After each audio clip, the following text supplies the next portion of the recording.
All right, welcome back to the deep dive.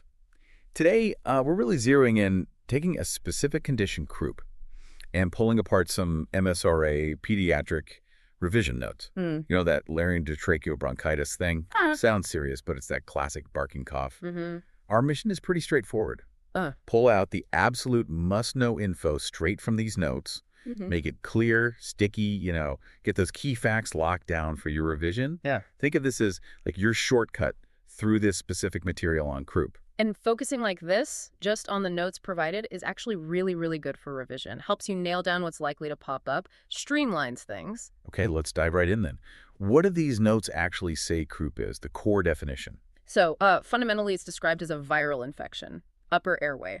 And specifically in young kids, they give that age range 6 months to about 6 years. Viral infection. And the cause is listed. Mostly viral, I assume. Oh, yeah, definitely. Primarily viral. The notes mention things like parainfluenza, RSV, influenza, usual suspects. Right. And I saw something about 2 types, viral croup and spasmodic or recurrent. What's the quick difference there, according to the notes? Yeah, the distinction they make is really about the symptoms. So viral croup, that's your classic bark and cough, hoarse voice, and stridor. Okay. Spasmodic croup, though. Okay. It's described as mainly just the barking cough. You don't typically get the other big features like the stridor or significant hoarseness. Got it. So focusing on the main one, viral croup, what are those absolute hallmark symptoms jumping out from these notes?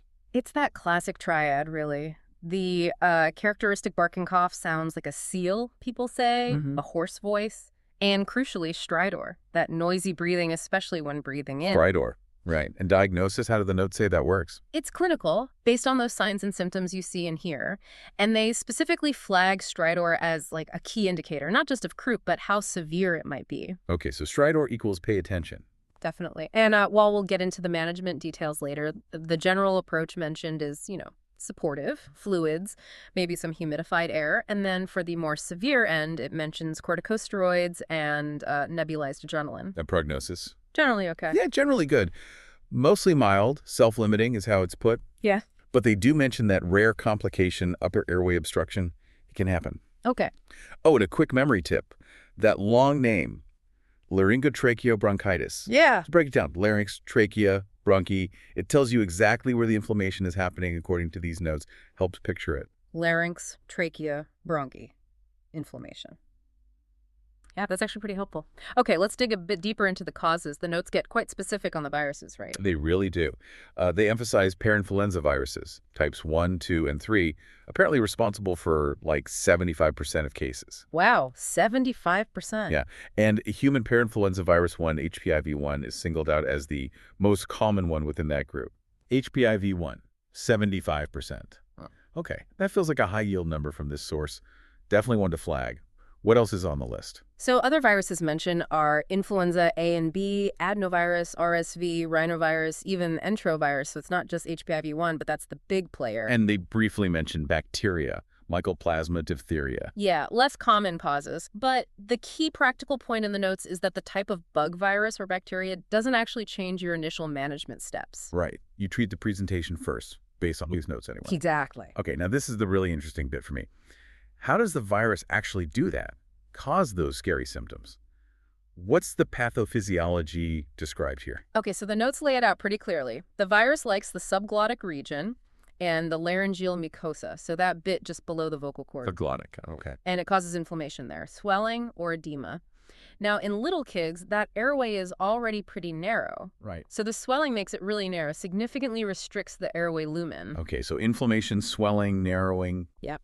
And that narrowing messes with air movement, especially breathing in, when the pressure difference kind of sucks the narrowed walls together even more. Ah, okay. And that impaired air movement leads directly to the respiratory distress and that distinctive sound, the inspiratory stridor. So yeah, inflammation leads to narrowing, leads to symptoms. That's the core idea in these notes. That makes complete sense. Inflammation, narrowing, stridor. Simple, but effective explanation. Okay, shifting slightly. Who's most likely to get croup? What risk factors are we looking at in this material? Right, risk factors. Age is the big one. Peak incidence, the notes say, is between 6 months and 3 years old. 6 months to 3 years. Prime time. Definitely. Other things. exposure, being around someone who's already got it makes sense. Sure. Lack of prior immunity to those specific viruses. And, going to daycare or school, more Right. exposure opportunity. I see. Exposure, age, anything else? They mention a slight gender thing, a bit more common in boys. Yeah. Ratio is about 1.4 to 1, male to female. Huh. Okay. And then there was that kind of random genetic detail, something about CD14C159T. Ah, yes. The CC variant of that gene, associated with a lower prevalence. So having that variant seems slightly protective based on this source. Weird. Okay. Fun fact, maybe. Yeah, maybe not top of the revision list, but it's in there. For remembering the main risk, maybe just a quick mental checklist. Age, exposure, daycare, gender, something simple like that. Age, exposure, daycare, gender. Got it. So how common is this overall, and is there a season for it? What about the epidemiology numbers in the notes? Well, they describe it as common in children, reinforcing that peak age, 6 months to 3 years. Yeah, And they give a figure for annual prevalence. Around 3% of kids get it each year. 3%. And seasonality. Yes, definitely. Highest incidence is in autumn. And hospital admissions specifically peak between September and December. Autumn peak, septidec for admissions. Exactly. Though, it can happen anytime. But that's the main season. Okay. For remembering, maybe just link autumn and admissions peak September. Autumn admissions. Yeah. Catchy enough. All right, let's get practical. Picture the scene.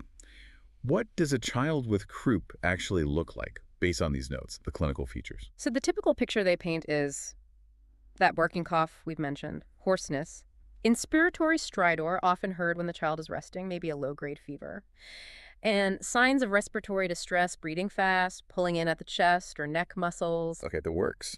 And they make a specific point.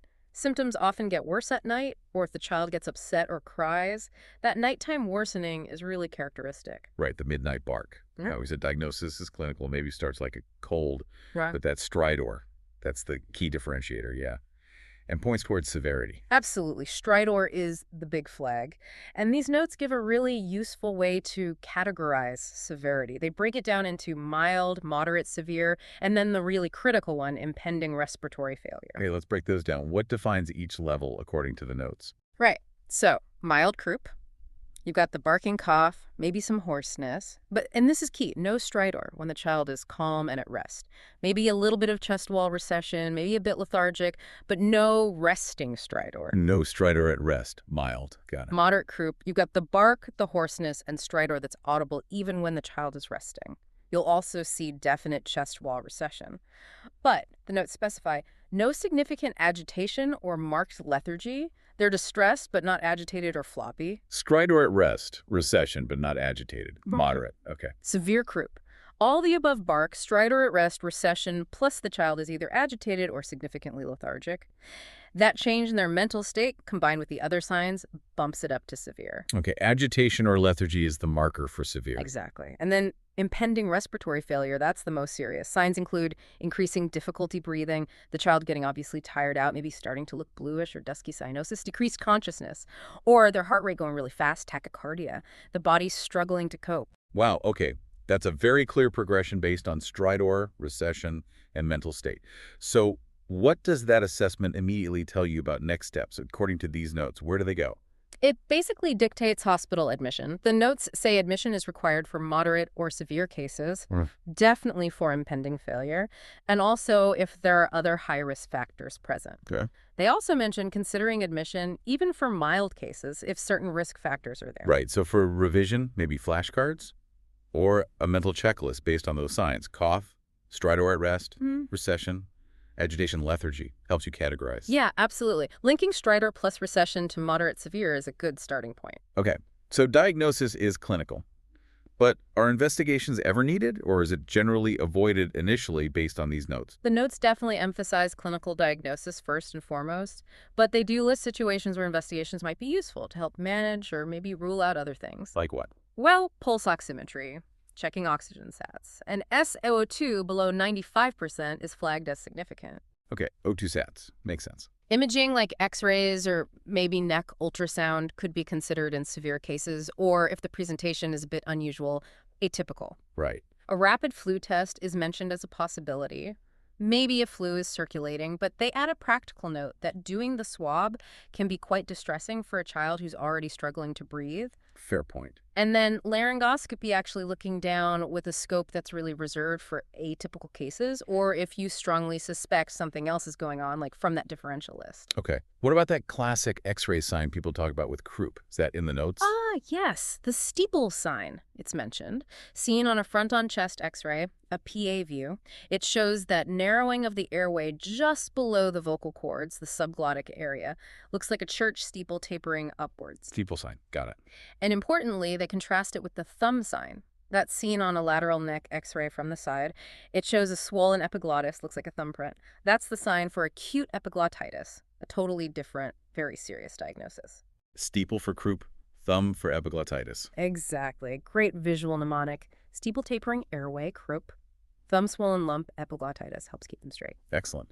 Okay, speaking of differentials, if it isn't croup, what else could it be? The notes give a list, right? Yeah, there's a pretty comprehensive list of things that can cause similar symptoms, like stridor or breathing difficulty. Important to have these in the back of your mind. So what's on the list? Okay, so epiglottitis, the big scary one.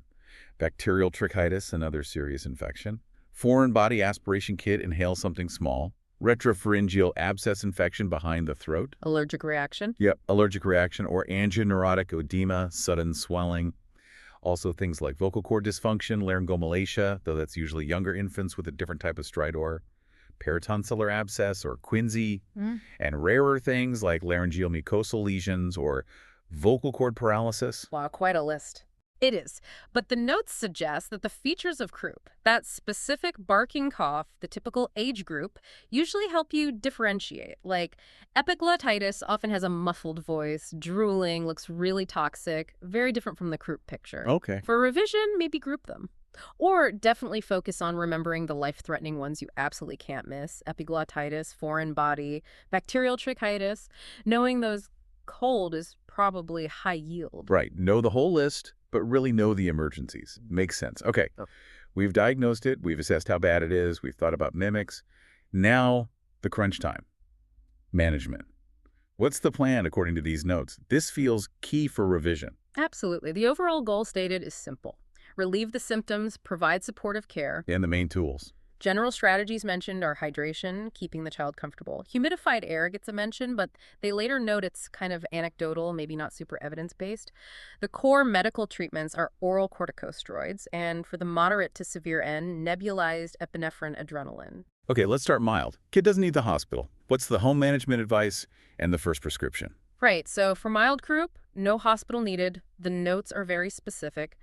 Prescribe oral dexamethasone immediately. Dose 0.15 milligrams per kilogram. 0.1 valevs per kilograms dexamethasone. Got it. Yep. And then give safety netting advice to parents, signs to watch for, when to come back or call for help. And the general self-care advice for home. Pretty standard stuff. Paracetamol or ibuprofen if there's fever or discomfort. Encourage fluids, keep breastfeeding if they are. Check on the child regularly, especially at night.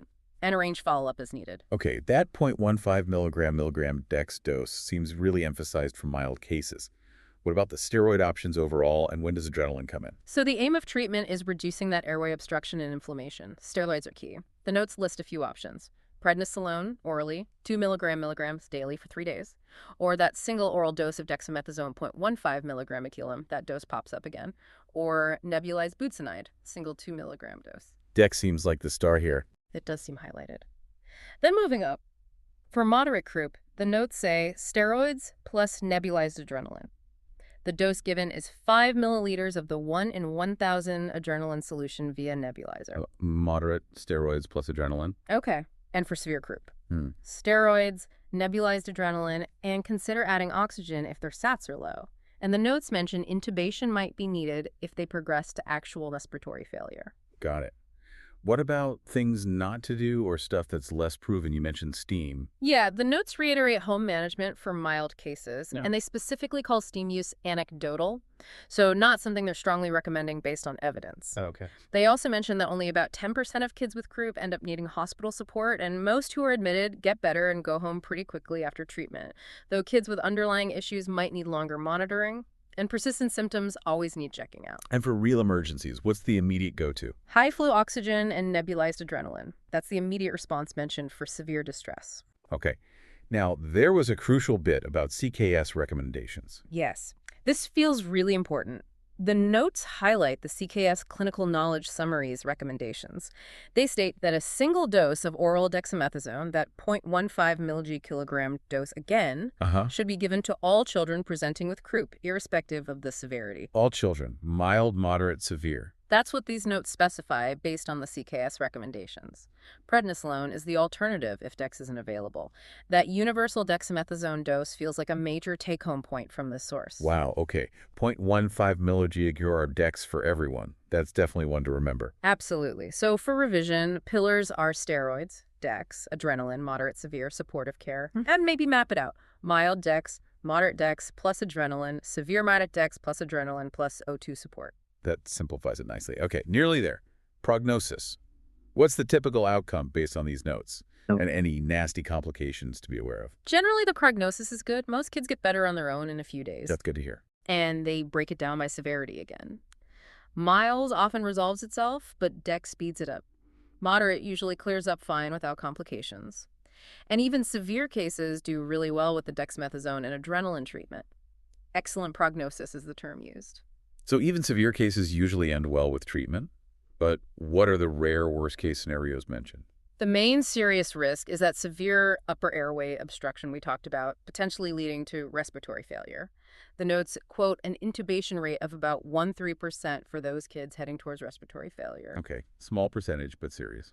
And very rarely, death can occur. The rate mentioned is about 1 in 30,000 cases, so extremely rare, thankfully. And other complications, things that can happen alongside or after. Yeah, the notes list a few. Obviously, the severe respiratory distress itself. Right. Bacterial superinfection, like getting pneumonia or bacterial tracheitis on top of the croup. Pulmonary edema, pneumothorax, though likely rare. Things like lymphadenitis, otitis media, ear infections. And dehydration is common, just because it's hard for them to drink when they're struggling to breathe. Okay, so watch out for secondary infections and dehydration, too. Exactly. While the overall outlook is positive, you need to be aware of these potential bumps in the road. Right. So let's tie this all together. We've gone through definition, causes, symptoms, severity, management, prognosis. Based purely on these notes, what are the absolute high-yield points for someone revising for the MSRA? Okay, top points from this source. Know the age group, 6 months to 3, maybe up to 6 years. Know the main cause is viral, especially parainfluenza 1, that 75% figure. Recognize the key symptoms, that barking cough and stridor. Understand diagnosis is clinical, but severity assessment, mild, moderate, severe based on stridor, recession, mental state is crucial. And management. Steroids are key, especially that single 0.15 mg/kg dexamethasone dose for everyone. Know when to add nebulized adrenaline, moderate, severe. Be aware of the key differentials, especially the emergencies, and know the common complications. That's a great summary. And use that structure for active recall. Ask yourself questions based on scenarios. If a child has X and Y signs from the notes, what severity is it? What's the first-line treatment dose specified here? That kind of thing. What stands out most to you from digging into this specific set of notes? For me, it's that really clear link they make between the clinical signs, the severity grading, and then the specific management steps tied to that grade. Especially the emphasis on that dexamethasone dose. It feels very protocol-driven, which is useful for exams. Yeah, that clarity is helpful. Okay, as we wrap up this deep dive based strictly on the notes you shared, here's a thought to chew on. The notes mention symptoms often worsen dramatically at night. So how might you, as a clinician, combine your daytime assessment of, say, a mild case with what the parents tell you about how bad things got overnight to make a really safe decision about managing at home versus admitting, especially considering only the information laid out in these specific notes? Something to think about. And that does wrap up our focused look at Croup, drawing exclusively from these MSRA revision notes. Hopefully breaking it down like this has really helped clarify things for your study. Definitely. Remember, getting these core concepts and the specific details from your study materials down is crucial. If you found this kind of targeted breakdown useful for your MSRA revision, PassTheMSRA.com has a load of comprehensive resources you might want to check out. And for free revision materials, freemsra.com is always worth a look too. Absolutely. Until next time, keep learning, keep revising, and keep asking those questions.